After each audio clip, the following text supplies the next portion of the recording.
Photography has been my passion ever since I was old enough to pick up a camera. But today, I want to share with you the 15 most treasured photos of mine. And I didn't take any of them. There were no art directors, no stylists, no chance for reshoots, not even any regard for lighting. In fact, most of them were taken by random tourists. My story begins when I was in New York City for a speaking engagement, and my wife took this picture of me holding my daughter on her first birthday. We're on the corner of 57th and 5th. We happened to be back in New York exactly a year later, so we decided to take the same picture. Well, you can see where this is going.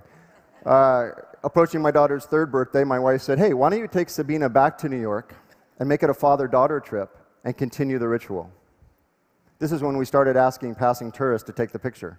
You know, it's remarkable how universal the gesture is of handing your camera to a total stranger.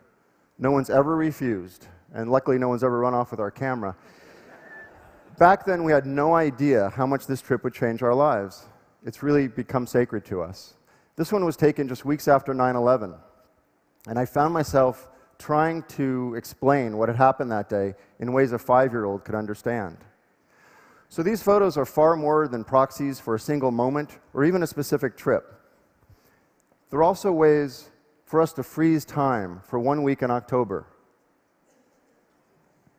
and reflect on our times and how we change from year to year, and not just physically, but in every way. Because while we take the same photo, our perspectives change, and she reaches new milestones.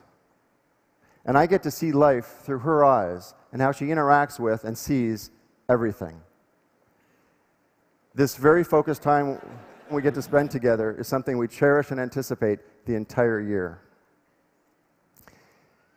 Recently, on one trip, we were walking, and she stops dead in her tracks, and she points to a red awning of the doll store that she loved when she was little on our earlier trips. And she describes to me the feeling she felt as a 5-year-old standing in that exact spot. She said she remembers her heart bursting out of her chest when she saw that place for the very first time 9 years earlier. And now what she's looking at in New York are colleges, because she's determined to go to school in New York. And it hit me. One of the most important things we all make are memories. So I want to share the idea of taking an active role in consciously creating memories. I don't know about you, but aside from these 15 shots, I'm not in many of the family photos.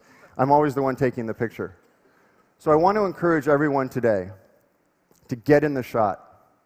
And don't hesitate to go up to someone and ask, "Will you take our picture?" Thank you.